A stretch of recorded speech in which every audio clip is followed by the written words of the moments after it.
Diskusi ekonomi Lampung bertajuk Dunia Usaha Menjawab Peluang dan Tantangan hari ini dan besok untuk Indonesia Emas digelar Kamar Dagang dan Industri atau Kadin Provinsi Lampung di ruang pertemuan Kadin Lampung, Jalan Walter Mongonsidi, Bandar Lampung, Senin 19 Mei 2025. Hadir sebagai pembicara dalam diskusi Ketua Dewan Pertimbangan Kadin Provinsi Lampung, Haji Ardiansah SH, yang juga Ketua Komite Advokasi Daerah Lampung, dan Ketua Dewan Kehormatan Kadin Haji Muhammad Yusuf Kohar SEMM, yang juga Ketua Asosiasi Pengusaha Indonesia APindo Provinsi Lampung. Diskusi yang dimoderatori oleh Romi J. Utama, fungsionaris Kadin Provinsi Lampung ini membedah peluang dan tantangan bisnis saat ini.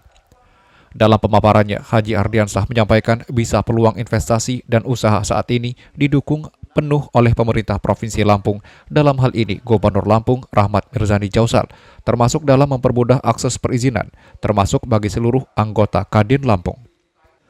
Dirinya memaparkan bagaimana pertumbuhan ekonomi Lampung yang mencapai 5,47% secara nasional harus didukung dengan upaya menangkap peluang bisnis yang bisa dijajaki oleh Kadin di berbagai sektor, terutama dalam menumbuhkan peluang usaha bagi pengusaha lokal, sehingga pengusaha lokal terutama yang tergabung dalam Kadin Lampung tidak hanya menjadi penonton, namun juga pemain yang bisa menangkap peluang bisnis dan usaha yang sedang digaungkan pemerintah pusat maupun daerah. Karena program HTC, BUMDes itu diantaranya adalah memberikan advokasi, memberikan fasilitas agar petani usaha bisa membuat pupuk organik cair sendiri. Karena memang dalam kajian akademis, kajian analisa, biaya daripada pupuk organik cair itu bisa menekan 50% daripada penggunaan pupuk. Sementara itu, Yusuf Kohar menyoroti terkait action plan yang mesti dipertegas rentang waktu secepatnya dalam menangkap peluang usaha bagi anggota Kadin Lampung, termasuk memetangkan kendala maupun hambatan peluang usaha yang akan dijalani para anggota Kadin Lampung, terutama persoalan perizinan. Jadi pengusaha itu apa aja?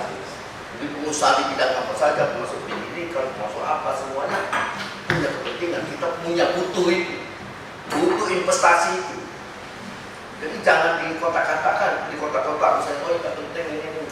Semua penting. Makanya disitulah jiwa Kadinnya muncul kan? Untuk memperjuangkan bagaimana supaya yang namanya investor atau ekonomi di Lampung ini kondusif. Fungsionaris Kadin Lampung, Romi J. Utama mengaku bila digelarnya diskusi untuk menyatukan stakeholder Kadin agar bisa melangkah bersama dalam menangkap peluang usaha di Provinsi Lampung dari berbagai sektor. Kadin Lampung sendiri menargetkan bila akan membentuk tim-tim kecil di berbagai sektor bersama pemerintah provinsi agar bisa berlari kencang dalam membangun iklim usaha termasuk menjaring investor di Provinsi Lampung. Jadi kan memang rapat ini kita bikin untuk menyatukan stakeholder Kadin. Sebetulnya pengurus-pengurus Kadin ini kan memang tersebar di mana-mana dan saat ini merupakan pelaku-pelaku ekonomi yang nyata. Tapi memang untuk mengintegrasi, untuk berjalan bersama-sama, itulah kita bikin rapat pada hari ini. Kegiatan diskusi masih hangat dengan adanya saran dan kritik membangun dari anggota Kadin dalam membangun peluang usaha ke depannya di berbagai sektor yang ada di Provinsi Lampung. Jeffrey Ardi, Dwi Cahyo melaporkan.